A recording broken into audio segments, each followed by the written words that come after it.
Mumbai Bharatiya Janata party के अध्यक्ष श्री राज पुरोहित,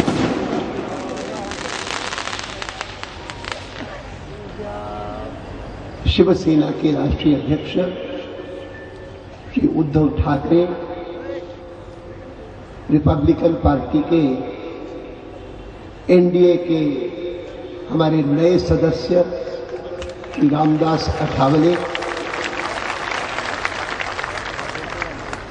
मंच पर बैठे हुए इस पूरी यात्रा का संचालन करने वाले हैं अनंत कुमार जी, रविशंकर जी, श्याम जाजू जी, मुरलीधरन जी, मुरलीधर राव जी, मुंबई भारतीय जनता पार्टी के शिवसेना के अन्य नेतागण और आज की इस विशाल सभा में उपस्थित बहनों और भाइयों, मैं सबसे पहले तो उद्धव जी को और रामदास जी को धन्यवाद देना चाहूंगा कि उन्होंने इस यात्रा में आकर के और मेरे कार्य में एक बहुत बड़ी ताकत दी है।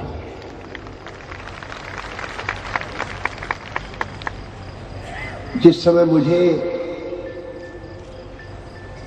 मैं सुन रहा था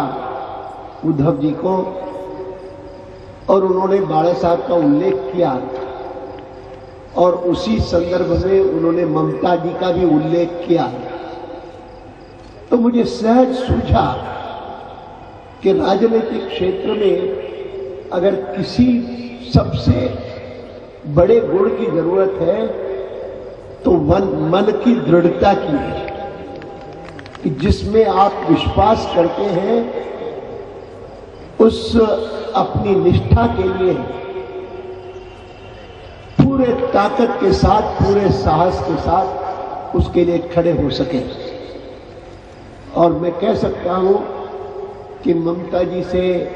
चाहे कई मामलों में मेरे विचार नहीं मिलते थे, मिलते हैं, नहीं मिलते हैं, लेकिन उनकी दृढ़ता का मैं सदैव आदर करता हूं। और एक प्रकार से कह सकता हूं कि बाड़ा साहब से तो जब से संबंध आया तब से लगता है कि उन जैसा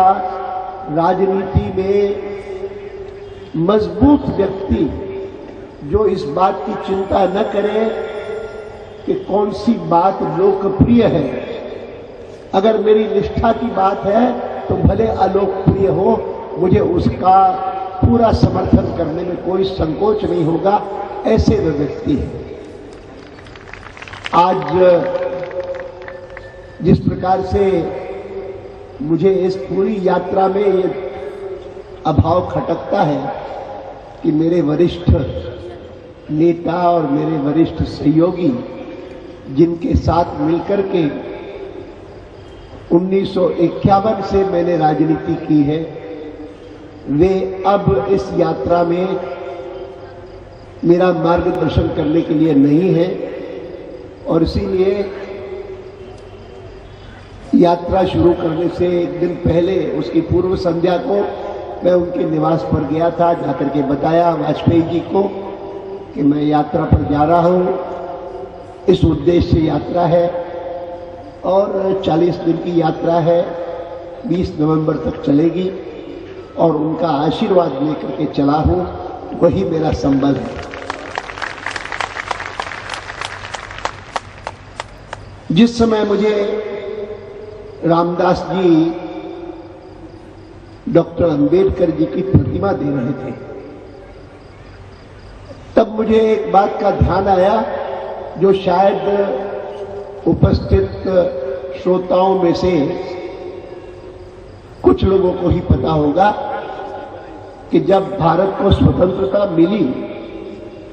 और पंडित नेहरू प्रधानमंत्री बने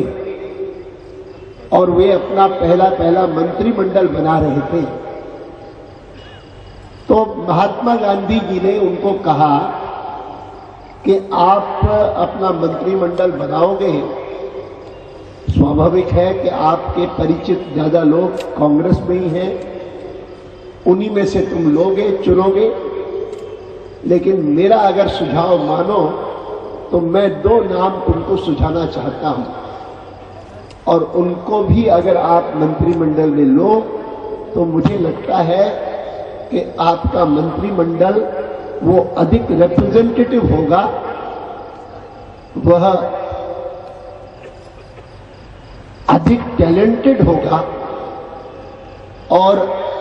अधिक राष्ट्रहित में सोचने वाला होगा। और फिर उन्होंने नेहरू जी को 2 नाम सुनाए जो मुझे हमेशा याद रहते हैं, और मैं नहीं जानता हूं कि रामदास जी को इस बात का ज्ञान है कि नहीं है, लेकिन महात्मा जी ने नेहरू जी को कहा कि मेरे सुझाव पर जो 2 नाम तुम रखोगे वो होने चाहिए डॉक्टर B.R. अम्बेडकर और डॉक्टर श्यामा प्रसाद मुखर्जी। अब डॉक्टर मुखर्जी के कारण तो हम लोग राजनीति में आए, और डॉक्टर B.R. अम्बेडकर तो एक प्रकार से भारत के पूरे दलित समाज के लिए एक आदर्श बने, विद्वान भी थे और भारत के संविधान बनाने में उनकी बहुत बड़ी भूमिका रही। डॉक्टर अम्बेडकर ने भी बहुत बड़ा योगदान किया।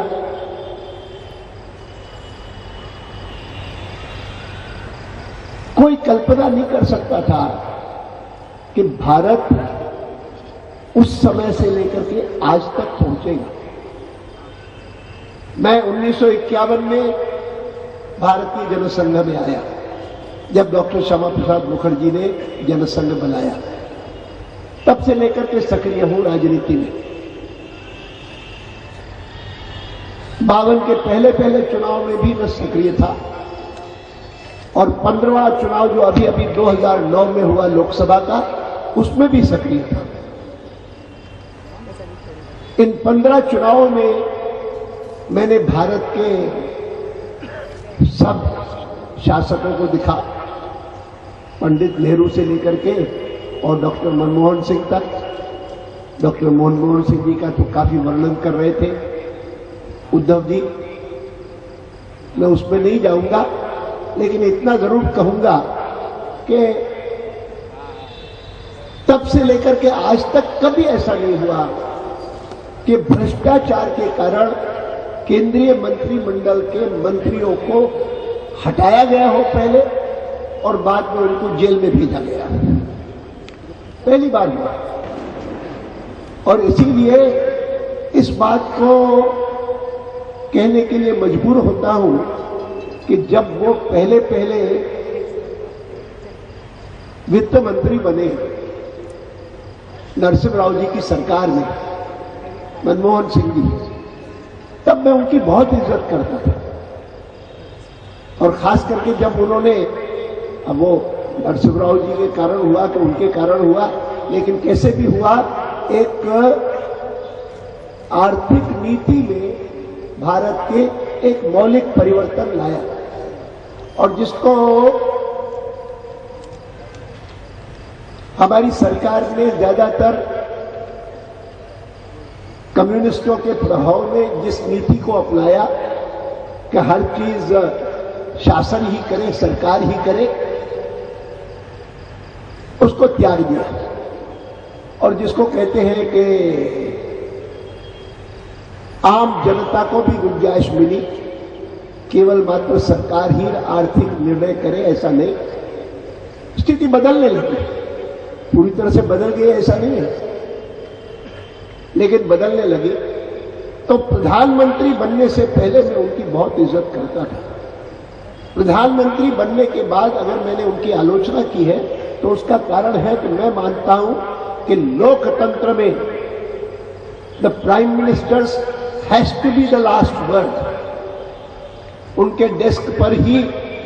अगर कोई बोर्ड रखा जाएगा तो वैसे ही जैसे